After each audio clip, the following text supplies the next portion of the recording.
So I dear student start करते हैं second learning outcome that is solve questions based on pigeonhole principal.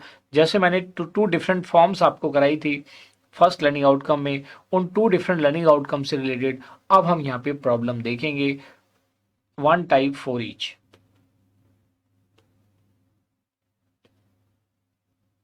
Problems based on pigeonhole principle. चलिए तो पहले एक example लेता हूं मैं। जैसे मैंने कहा था कि टू डिफरेंट टाइप से हमने डेफिनेशन को स्टडी किया, उन्हीं टू डिफरेंट टाइप से रिलेटेड हम यहाँ पे प्रॉब्लम डिस्कस करेंगे।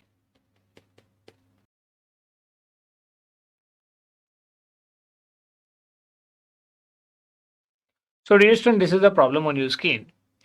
If Pn plus 1 pigeons are kept in n pigeonholes where p is a positive integer, what is the average number of pigeons per hole? तो dear student यहाँ पे जो हम बात कर रहे हैं इसको वही फ्लोर और सीलिंग के कॉन्सेप्ट से हम इसको स्टडी करेंगे। फ्लोर और सीलिंग के हेल्प से हमें पॉजिटिव और यू कैन से इवन और ऑड की कैटेगरी भी पता चल सकती है, ये हमारे ऊपर डिपेंड करता है। तो आइए इस टाइप की प्रॉब्लम को आप एग्जामिनेशन में कैसे सॉल्व करेंगे। तो हमें देखना है कि एवरेज की अगर मैं बात करूं, जैसे हमने ऊपर देखा था कि भाई हमारे पास यू कैन से n+1 पिजन है और n पिजन होल्स हैं, तो उसका एवरेज क्या निकाल लेंगे, n+1 डिवाइडेड बाई n। तो वैसे ही यहाँ पे एवरेज नंबर ऑफ पिजन्स की बात करेंगे तो क्या हो जाएगा, Pn+1 बाई n। तो ये तो हो गया आपका जी Pn+1 बाई n। अब इसको थोड़ा सा और कनेक्ट करते हैं। अगर मैं n से दोनों को डिवाइड करता हूं तो क्या हो जाएगा, Pn/n plus 1/n। So it comes out to be P+1/n। क्या वैल्यू आ गई, P+1/n आ गई। इसका मतलब जो P पॉजिटिव इंटीजर है उतने एलिमेंट्स तो उसमें चले जाएंगे और जो एक एडिशनल बचेगा उसकी होने की प्रोबेबिलिटी क्या हो जाएगी जी, 1/n। जैसे मैंने ऊपर बताया था कि भाई 10 है, 9 होल्स हैं, तो एक किसी में भी जा सकता है, तो उसके लिए मैंने बताया था कि उसकी प्रोबेबिलिटी क्या होगी, 1/n, इजंट इट। चलिए तो आगे देखिए, अब इसको हम कैसे और समराइज, ये तो आपका आंसर आ गया, लेकिन वो कहता है कि एवरेज नंबर ऑफ पिजन्स पर पिजन होल, ये तो आपने क्लियर हो गया। लेकिन क्या इससे रिलेटेड और भी पॉइंट्स हैं जिनको हमें ध्यान में रखना है, आइए समझते हैं।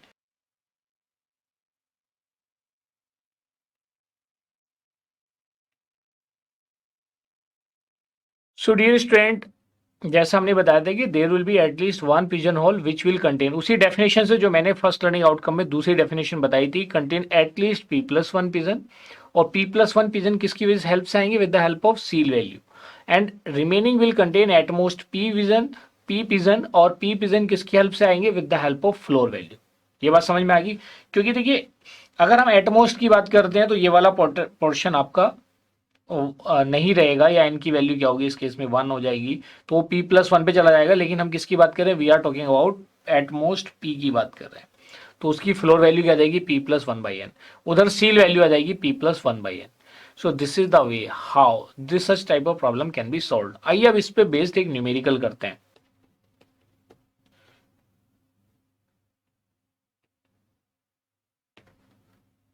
सो डियर स्टूडेंट, जैसा आप ऊपर वाले क्वेश्चन में देखेंगे तो इस क्वेश्चन में क्या पूछा गया, उसने पूछा आपसे एवरेज नंबर ऑफ पिजन्स पर पिजन होल, तो ये आपका आंसर आ गया, दिस इज योर आंसर। लेकिन इस आंसर को अगर आप फर्दर डिटेलिंग करना चाहते हैं कि भाई एटलीस्ट किस में जाएंगे और एटमोस्ट किस में जाएंगे, then you can also represented like this. ठीक है, तो मैंने इसको डिटेलिंग यहां पे कर दी है।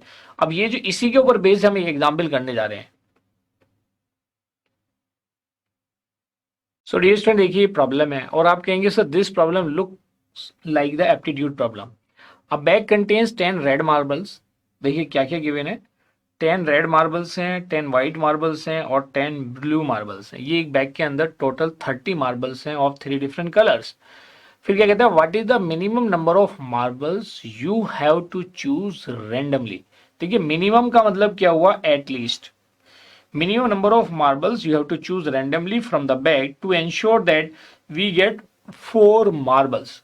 अब देखिए मिनिमम का मतलब हुआ, ये ध्यान रखना, minimum leads to at least condition.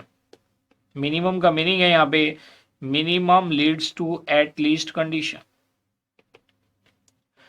You have to randomly from the bag to ensure that we get 4 marbles of the same colour. उसमें साथ साथ कंडीशन ये भी है कि वो सेम कलर की हो। ये बात समझ में आ गई। अब आप ये समझ सकते हो, ये जो 3 डिफरेंट कलर्स हैं, ये क्या है, these are three different colours हैं, तो एक कलर के मार्बल, लेकिन ये सारे के सारे एक ही बैग के अंदर है, ये भी हमें ध्यान रखना है। तो अब इसको हमें पिजन और पिजन होल से क्या करना है, कनेक्ट करना है, तभी हम इसको इजीली सॉल्व कर सकते हैं based on the above example. So let us apply pigeonhole principle.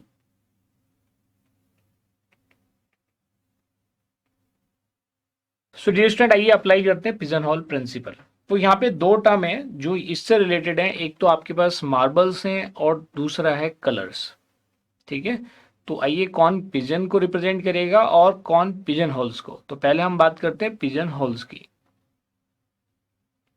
So dear student, number of colours is equal to number of pigeonholes is equal to n is equal to कितना हो गया, 3। अब बात करते हैं, क्योंकि pigeon whole principal apply कर रहे हैं, तो नंबर ऑफ मार्बल्स क्या रिप्रेजेंट करेंगे, नंबर ऑफ पिजन्स को।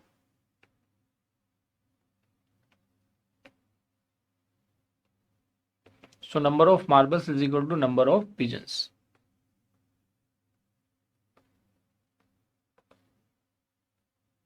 और उसकी वैल्यू क्या होगी, इट विल रिप्रेजेंट p+1, और उसकी वैल्यू कितनी होगी, it comes out to be 4।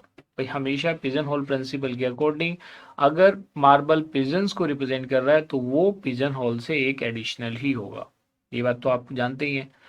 अब बात करते हैं, उसने कहा है कि जी मिनिमम की बात करिए, तो मिनिमम का मतलब क्या होता है, एटलीस्ट। लेकिन मिनिमम और एटलीस्ट से पहले अगर मैं एवरेज नंबर ऑफ पिजन्स की बात करूं पर पिजन होल, तो कितने होंगे।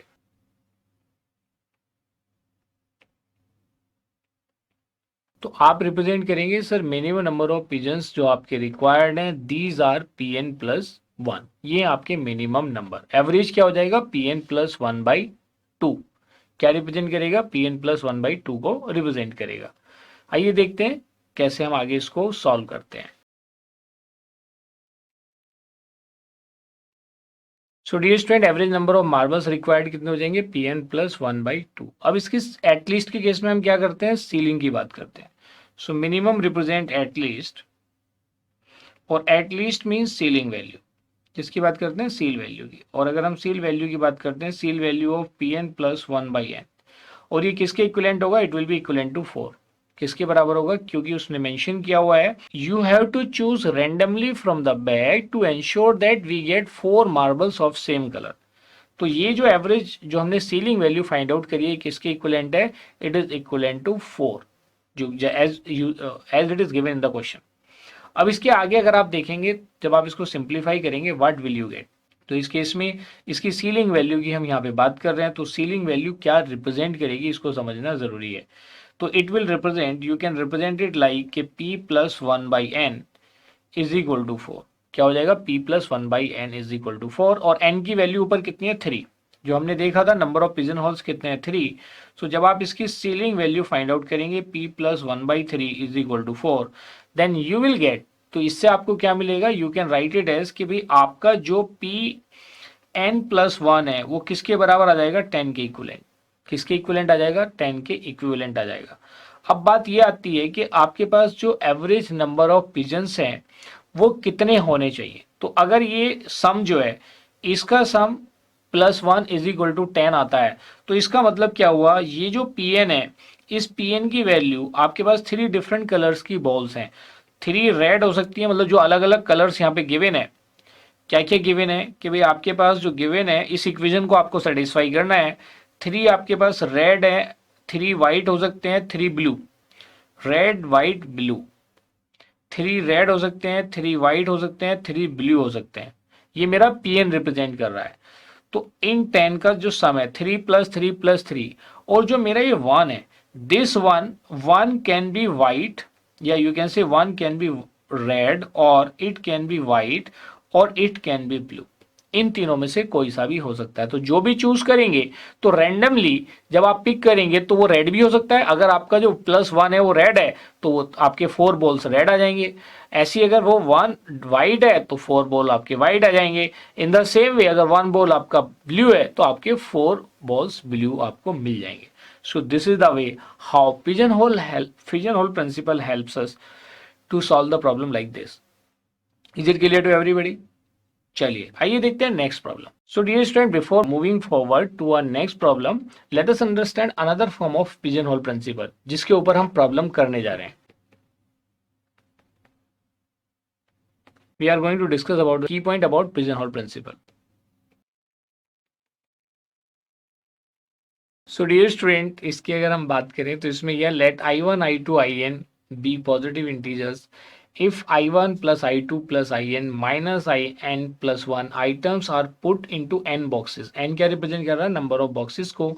then either the first box contains at least i1 items or the second box contain at least i2 items or the nth box contain at least in objects. किसी एक box के अंदर कम से कम in objects होंगे ही होंगे.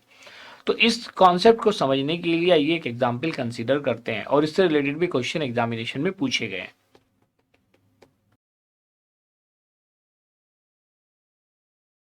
सो dear student, यहाँ पे हम डिस्कस करने जा रहे हैं about you can say the problem based on this concept of pigeonhole principle, जो अभी हमने ऊपर डिस्कस किया. In artificial intelligence department a club can be formed with either 10 members from first year. देखिए आप समझना इस क्वेश्चन को. 10 मेंबर्स कैसे हैं, फर्स्ट ईयर से, 8 members from second year and 6 members from third year. और देखिए दिस इज और के केस में तो आप जानते ही हैं, और के केस में अगर एक भी कंडीशन ट्रू है तो ट्रू है, बाकी सारे भी हो सकते हैं, तब भी वो ट्रू ही होगा. 4 members from final year. Final year का मतलब यहाँ फोर्थ ईयर से है, क्योंकि ये बीटेक का डिपार्टमेंट है. what is the minimum number of students we have to choose randomly from departments to ensure that a student club is formed. लेकिन रैंडम की बात करिए, स्टैटिक नहीं करी कि भाई हमें खाली फर्स्ट ईयर से लेना है. So now how you can attempt such type of problem? You are having 4 departments. How many departments do you have? You are having 4 different years, not the department. Department एक ही है लेकिन उस department के अंदर 4 years है. So what is the value of n? n is equal to 4 हो गया. अगर मैं यहाँ पे i1 i2 in की बात करूं, जैसा हमने इस केस में डिस्कस किया था कि भाई पॉजिटिव इंटीजर्स हैं और इन सब का सम अगर हमें n बॉक्सेस में पुट करना, देन इधर the first box contain at least i1 items. लेकिन यहाँ पे हमें क्वेश्चन में क्या पूछा गया है, उसने कहा है कि मिनिमम का मतलब ही एटलीस्ट है. What is the minimum number of students we have to choose randomly from departments to ensure that a student club is formed? Minimum number. तो अगर मैं बात करता हूं मेरा i1 की वैल्यू कितनी है जी, i1 मींस फर्स्ट ईयर के कितने मेंबर्स हैं, 10. i2 के कितने मेंबर्स हैं, the i2 members are 8. i3 के कितने मेंबर्स हैं, the i3 members are 4. It is given in the question. ऐसी final year means fourth year, तो i4 के कितने मेंबर्स हैं, there are I mean 6 member of third year and I4 में आ गया आपके 4 मेंबर्स ऑफ फाइनल ईयर. कितने आ गए, 4 मेंबर्स ऑफ फाइनल ईयर. ये सारी वैल्यूज आ गई. अब अगर हम एटलीस्ट की बात करते हैं कि भाई एटलीस्ट कितनी टर्म्स आएंगी, तो ये देखा हमने इफ इसकी हमने बात करी थी, items are put into n boxes, then either the first year box contain at least, तो हर एक से एटलीस्ट वाली कंडीशन को लेंगे, then this equation must be satisfied. So now you can write it over here. The minimum number of students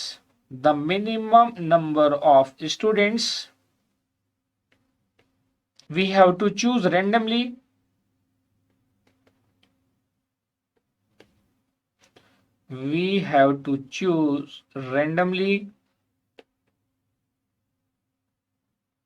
कितनी value आ जाएगी, it comes out to be i1 plus i2 plus i3 plus i4. इसके बाद देखिए फॉर्मूले में क्या था, दैट वाज -n + 1. आइए इनकी वैल्यूज को पुट करते हैं, तो इसकी वैल्यू कितनी आ जाएगी, it comes out to be 10 + 8 + 6 + 4 -4 + 1. तो ये तो आप देखेंगे सर 4 से 4 कैंसिल हो गया, तो ये वैल्यू कितनी हो जाएगी, 18 + 6 इज 24 + 1, तो कितना आ गया जी 25. तो ये आगे कंडीशन की जी, minimum number of students we have to choose randomly, that is i1 plus i2 plus i3 minus n plus 1, it comes out to be 25. So this is the required answer. So dear student, देखिए यहाँ पे हमने ये भी एक concept समझ लिया, और ओवरऑल जिस टाइप की प्रॉब्लम इससे पूछी जाती है उसको हमने वन बाय वन यहाँ पे डिस्कस किया कि भाई पिजन होल प्रिंसिपल से रिलेटेड किस किस टाइप की प्रॉब्लम्स को पूछा जा सकता है. सेटिस्फाई तो आपको खुद से अप्लाई करना है इन कॉन्सेप्ट्स को. तो बाकी इसकी जो और प्रॉब्लम्स हैं related to problem on pigeonhole principle, उनको हम प्रॉब्लम सॉल्विंग मॉड्यूल में डिस्कस करेंगे। इवन इससे टॉपिक, इससे रिलेटेड या इस सेक्शन से रिलेटेड जो प्रॉब्लम गेट एग्जामिनेशन में पूछी गई होंगी उनको हम जीपीएसएम में डिस्कस करेंगे। तो वो डिपेंड करता है कि आप किस कोर्स में एनरोल्ड है। So dear student, in this way we have achieved our second learning outcome.